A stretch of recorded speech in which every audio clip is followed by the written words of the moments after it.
भारत एक ऐसा देश है जहाँ कई बड़े बड़े राजाओं ने राज किया और अपने शासनकाल में सुरक्षा की दृष्टि से महल बनवाए और उन पर राज भी किया, परंतु राजा के न रहने के बाद उनके महल को देखने वाला कोई नहीं रहा, जिससे महल खंडहर में तब्दील हो गए।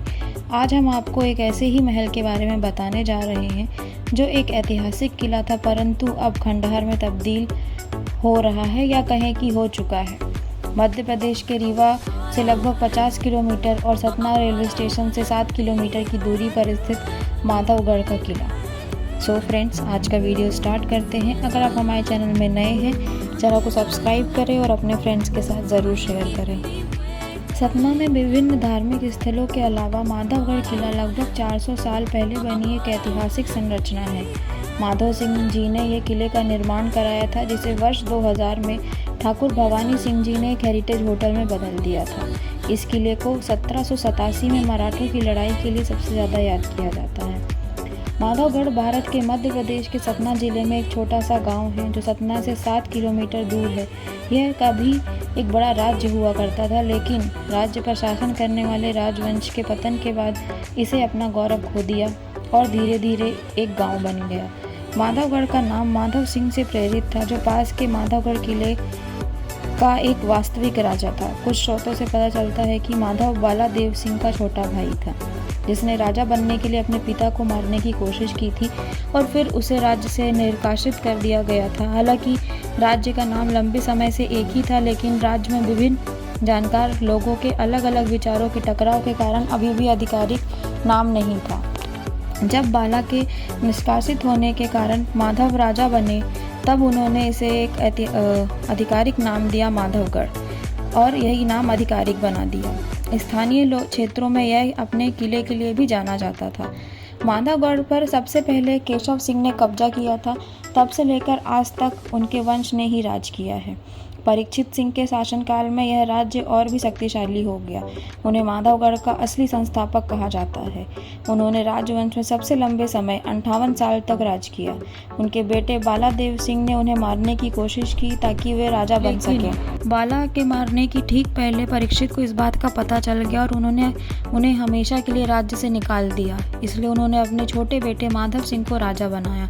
माधव ने राज्य का नाम आधिकारिक किया। उन्होंने 2 बार राज्य को प्रतिद्वंदी राज्यों द्वारा कब्जा किए जाने से भी बचाया। इस तरह उन्हें लोगों का भरपूर समर्थन मिला। उनके बाद कोई भी या उनके पिता जितना मजबूती से शासन नहीं कर सका। आखिरकार 1584 में राजवंश का पतन हो गया। हालांकि उसके बाद राज्य पर कभी किसी का कब्जा नहीं हुआ। धीरे धीरे इसने अपनी सारी शान खो दी और एक वीरान गांव बन गया, जहां इसके अतीत की निशानी के तौर पर सिर्फ किला ही बचा है। जिला मुख्यालय से 7 किलोमीटर की दूरी पर स्थित माधवगढ़ राज्य के इतिहास का एकमात्र गवाह है। यह एक समय था जब माधवगढ़ एक राज्य हुआ करता था, लेकिन राजशाही के पतन के बाद यह गांव में तब्दील हो गया।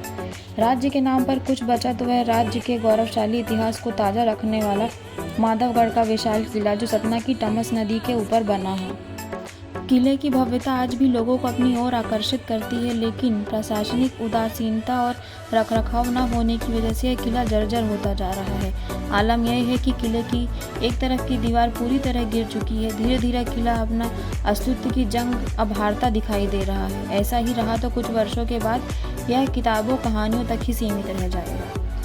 आज भी किले की नक्काशी और चित्रकला करते हैं हैरान। किले के दाईं ओर 4 छतरी बनी है, जिसमें 2 में भगवान शिव और नंदी विराजमान है। छतरी के ऊपरी तरफ अंदर की ओर की गई चित्रकला आज भी उसी तरह जीवंत है, जो आज भी आकर्षित करती है। बहती हुई टमस नदी के ऊपर बना यह विशाल किला सतना के इतिहास और समृद्धि की मिसाल पेश करता है। खंडहर में तब्दील हो रहा है 400 वर्षों का इतिहास। 400 वर्ष पहले बनाया गया यह किला अपने अस्तित्व की जंग लड़ रहा है। कहने के लिए मध्य प्रदेश पर्यटन विभाग ने किले को संरक्षित रखने का जिम्मा अपने कंधे पर ले रखा है, लेकिन संरक्षण के नाम पर सिर्फ बड़े बड़े फरमान जारी हुए हैं और कागजों तक सीमित रह गए। किले की दाहिनी दीवार ढह गई है। हर जगह झाड़ियाँ उगी हैं, जिसे देखकर लगता ही नहीं कि पुरातत्व विभाग या पर्यटन विभाग को उसकी सुध भी है। नहीं बदली सूरत। साल 2011 में किले को हेरिटेज होटल बनाने की कवायद शुरू की गई और मध्य प्रदेश पर्यटन विभाग को किले का अधिकार दे दिया गया, जिसके बाद समय समय पर इसके हेरिटेज होटल के रूप में विकास के लिए निविदाएं निकलती रही। 2020 में 25 लाख की लीज पर किले को 99 साल के लिए हेरिटेज होटल बनाने के लिए दे दिया गया। किले की कीमत बाजार मूल्य में 31 करोड़ थी, लेकिन 25 लाख में दिए जाने पर काफ़ी हंगामा भी हुआ। सो फ्रेंड्स, आज की वीडियो में इतना ही। जल्द मिलेंगे न्यू वीडियो के साथ।